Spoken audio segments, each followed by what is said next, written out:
Varicose veins కి సరైన చికిత్స కోసం సంప్రదించండి ఎవిస్ హాస్పిటల్. నమస్తే రమ్మగారు. నమస్తే జయ. రమ్మగారు, మనము అడపా చిరంజీవి గారివి ఆయన బుక్ పంపించారు కదా, అందులో నుంచి స్టోరీస్ చేస్తున్నాం, సిరీస్ లాగా చేస్తున్నాం కదండి. ఇంకోటి ఏదైనా స్టార్ట్ చేద్దామా? జిత్తుల మారి ఓ అది చెప్తాం. అడపా చిరంజీవి గారి కపాల దుర్గం పుస్తకంలో ఇవి ఉన్నాయి.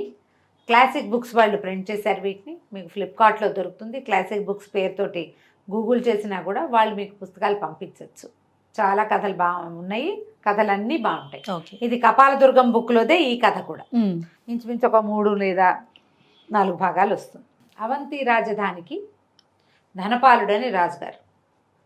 ఒకసారి ఒక రోజున ఓ 2 యువకులు ఇక్కడికి వచ్చారు. జయకాంతుడు, శరభుడు అని 2 కుర్రాళ్ళు. వీళ్ళు ఈ కోట బయట నిలబడి రాజుగారిని కలవడానికి వచ్చాము అని చెప్పారు. చెప్పేసరికల్లా సరే కాస్త ఎవరిని పడితే వాళ్ళని నిజం కానీ పై ఊరు నుంచి కలవడానికి వచ్చాం, రాజుగారిని చూడడానికి వచ్చామంటే సభ ఓపెన్గా ఉన్నప్పుడు కలవనిస్తారు. 2 కుర్రాళ్ళని లోపలికి ప్రవేశపెట్టారు. చక్కగా స్మార్ట్గా ఉన్నారు, బలశాలులుగా యుద్ధాలు యుద్ధ విద్యలు వచ్చినట్టుగా కనపడుతున్నారు. సరే వెళ్ళి రాజుగారికి నమస్కారం చేశారు. సభ అంతా సభాసదులంతా ఉన్నారు, సభ తీర్చి ఉంది. మేము కూడా మీ పాలనలో వాళ్ళమే. సువర్ణముఖి నదీ తీరానున్న బ్రహ్మపురం మా ఊరు. నా పేరు జయకాంతుడు, నా స్నేహితుడు శరభుడు.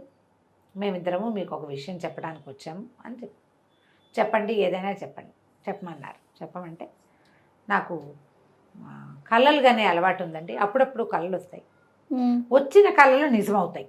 నాకు వచ్చిన కళ నిజమవుతుంది అని చెప్పాడు. చెప్తే రెండో వాడు ఏమన్నాడంటే, శరభుడు, ఈ జయుడికి తాత ఉన్నాడు, తాత చనిపోయి బతుకుతాడు మళ్ళీ అని కళ వచ్చింది.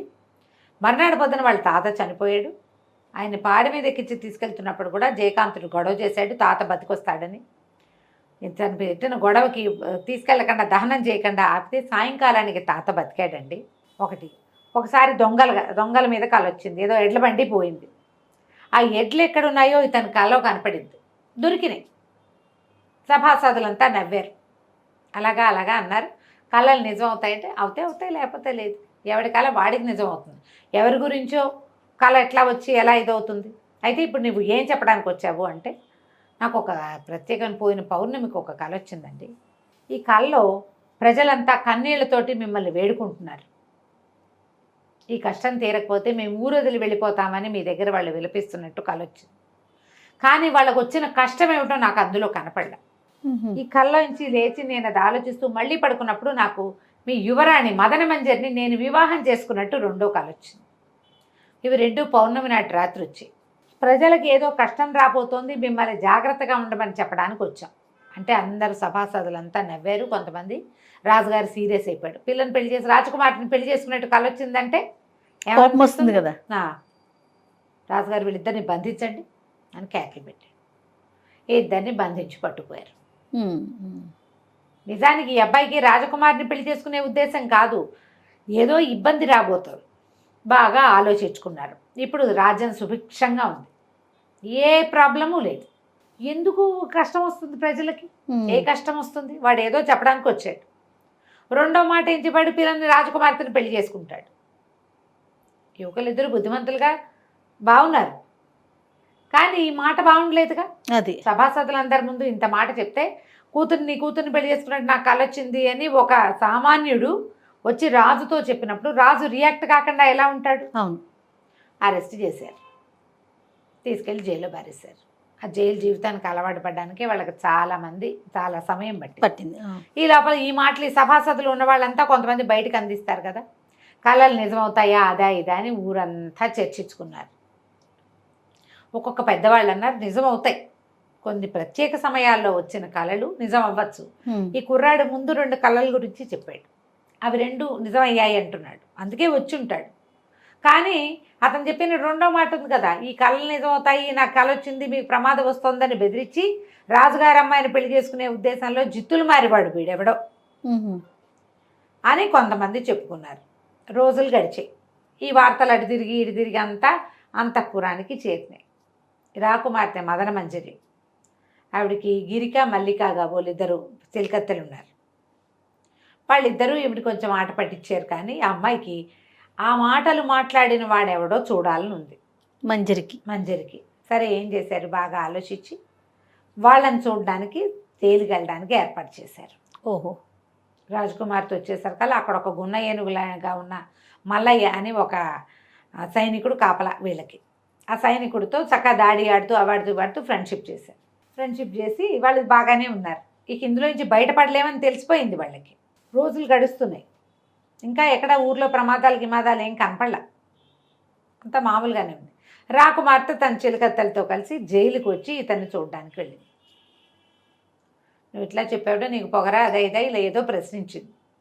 అవకాశం ఇస్తాను మీరు వెళ్ళిపోండి అని. నేను అట్లా వెళ్ళిపోను అని చెప్పాడు. వివాహం కోసం రాలేదు, ఇక్కడ ఏదో కష్టం రాబోతోంది. మేము కూడా ఈ రాజ్యంలో ప్రజలమే, రాజాజ్ఞ మీరు ఏ ప్రవర్తన చేయకూడదు, చెయ్యం మేము. జైల్లో పెట్టమన్నారు రాజుగారు, అంతే. పారిపోయే ప్రయత్నం మేము ఎందుకు చేస్తాం, రాజే వదిలిపెడితే వెళ్తాం. శరభడికి వెళ్ళిపోదామని కానీ జయకాంతుడు ఒప్పుకోలేదు. అయితే అక్కడి నుంచి వచ్చేసాక ఆ అమ్మాయికి ఎంతసేపు ఆ నిర్భయంగా ఉన్న అతని తీరు, రాజు ఏం చెప్తే దాన్ని పాటించాల్సిందేనన్న రాజభక్తి బాగా ఆకర్షించినాయి. అతని మీద మనసు తిరగటం మొదలుపెట్టింది. మొదట కొద్ది రోజులు ఊరుకొద్దు కానీ ఎంతసేపు అతని ధ్యాసలోనే ఉండేది. మళ్ళీ 1-2 సార్లు వెళ్ళి చూసి వచ్చారు. తర్వాత ఈ అమ్మాయి అతన్ని ఎందుకు పెళ్లి చేసుకోకూడదు నేను అనిపించడం మొదలుపెట్టింది. ఆ కళ నిజం చేయాలనిపించడం. అక్కడి నుంచి ఈ చెలికత్తెలో వీళ్ళు ఏం చేశారు, ఆ మల్లయ్యతో మాట్లాడి రోజు రాత్రిపూట ఇతన్ని తీసుకొచ్చి ఉద్యానవనంలో దిగబడిచ్చే ప్రోగ్రాం పెట్టించారు. మల్లయ్యకి మేము నీకు బంగారు కాసులు ఇస్తాం, 3వ కంటి వాడికి తెలియకుండా తెల్లవారుజాము అర్ధరాత్రి వదిలిపెట్టి తెల్లవారుజాము దింపేస్తాం అని అతను జయకాంతుడు ఇక్కడికి ఉద్యానవనంలోకి రావడం మొదలుపెట్టాడు. వీళ్ళిద్దరూ మెల్లిగా కబుర్లు చెప్పుకున్నారు. తర్వాత ప్రేమలో పడ్డారు. వివాహం చేసుకోవాల్సిందే అనే స్టేజ్కి వచ్చేసారు. ఆడపిల్లలకి ఏముంది పైగా ఆ కాలంలో ఎవరి మీద మనసు పడితే ఇక అంతే కథ. కాలం కూడా అలాంటిదే. ఊర్లో ఏవో రకరకాలు జరుగుతున్నాయి. ఎట్లాంటివి కనపడతాయంటే ఒక 2 ఆడపిల్లలు 4 ఆడపిల్లలు ఎక్కడికో ఆడుకోవడానికి వెళ్ళారు. అంతా ఆడుకున్నారు, తిరిగి వస్తుంటే ఎవరో ఒక ముసలావిడ ఏడుస్తూ కనపడుతుంది. నా కొడుకు కోడల్ని బాగా పిల్లనిచ్చి పెళ్లి చేశాను, నా కోడలు మంచిది కాదు, నన్ను ఇంట్లో ఇచ్చి పంపించేసింది, మా అబ్బాయి కూడా నన్ను పొమ్మన్నాడమ్మా, ఇక్కడ వచ్చి కూర్చున్నానంటే పద మీ ఇంటి దగ్గర దింపుతాను, నువ్వు వచ్చి మా ఇంటికి వచ్చి చెప్తావా అని ఈ అమ్మాయిని అడిగింది. ఆ ముసలావిడ ఈ వస్తున్న ఆడపిల్లల్లో ఒక పిల్లని అందగత్తెని అడిగితే, నేను చెప్తే మీ అబ్బాయి వింటాడావా అంటే, వింటాడమ్మా, తప్పకుండా వింటాడు అంటే, పద నేను మీ ఇంటి దగ్గర దింపుతానని ఆ ముసలమ్మని రేఖపుచ్చుకొని లేవదీస్తుంది. ముసలమ్మ నువ్వు ఇష్టపడే వస్తున్నావు కదా నాతోటి అని అడిగితే, అమ్మాయి అవును ఇష్టపుట్టుగానే వస్తున్నా, నువ్వు పెద్దదానివి ఈ అడవి దారిలో ఉండటం ఏమిటి, మీ ఇంటి దగ్గర దింపుతాను పదా అనగానే ఆ ముసలమ్మ వెంటనే ఒక మంత్రగత్తెగా మారిపోవటం, ఈ అమ్మాయిని తీసుకెళ్ళిపోయింది. అక్కడి నుంచి ఇంకో చోట సంఘటన. ఎక్కడి నుంచో 2-3 ఆడపిల్లలు కలిసి వస్తుంటే ఒక అమ్మాయి కూర్చుని ఉంది. అక్కడ పక్కన ఒక పల్లకి ఉంది. ఓ పల్లకి, ఆ పల్లకి పెట్టుకుని ఒక పెళ్లి కూతురుల వేషంలో ఉన్న అమ్మాయి ఏడుస్తూ కనపడింది.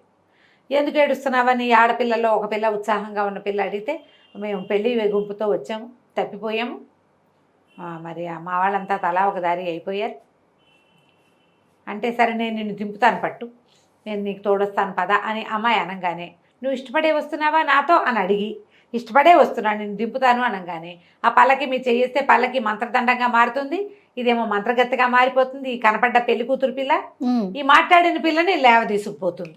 ఇట్లా ఎన్ని చోట్ల ఎంతమందో మిస్ అయిపోతున్నారు. వీళ్ళకి పక్క రాజ్యంలో ఉన్నటువంటి ఒక రాజకుమార్తె అన్న ఆ చెల్లెలు ఇద్దరు వేటకొచ్చారు. వేటకొస్తే అన్న చెల్లెలు చెరోదారి అయిపోయారు. రాజకుమార్తెకి 2 అక్కా చెల్లి కనిపించారు.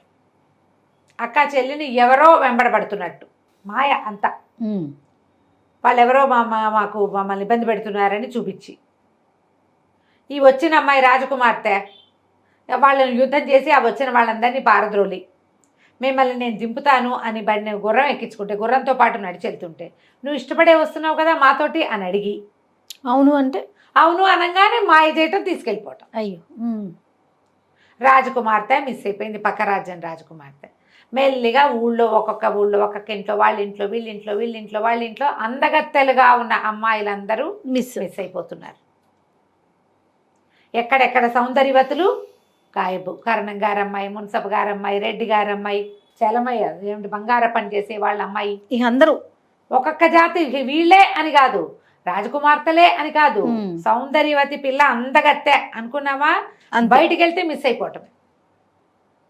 రాజు ఏం పట్టించుకోవట్లేదని పుట్టేసింది. అంతేగా ఇప్పుడు ప్రభుత్వం ఏం చేసింది అంటే, ఎక్కడో వరదలు వచ్చినాయి వెంటనే ప్రభుత్వం అంటాం మనం. అవును, వరద రావడానికి ప్రభుత్వం ఏం చేయలేదు, కొంచెం ఇంకా స్పీడ్గా చెయ్యాలి అంతే. అంతే.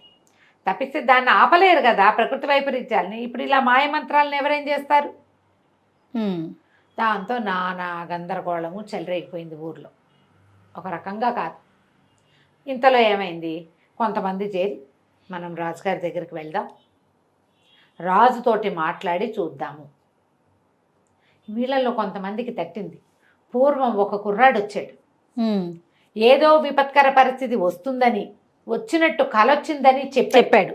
ఆ కుర్రాడు ఏమయ్యాడు? ఇక రాజుగారు అమ్మాయిని పెళ్లి చేసుకోవడం పాయింట్ వదిలేశారు. విపత్కర పరిస్థితి వస్తుందన్న మాట తెలిసింది. ఆ అబ్బాయి ఏమయ్యాడు అని మాట్లాడుకుంటున్నారు. ఏమయ్యాడు? వాడు రాజకుమార్తెకి ప్రియుడయ్యాడు. అదే కదా. అందులో ఉన్నాడు, జైల్లో ఉన్నాడు. ఈ గోలంతా వచ్చేసరికి అలా ప్రజలందరూ రాజుగారి దగ్గరకు వచ్చారు. తిరగబడ్డారు.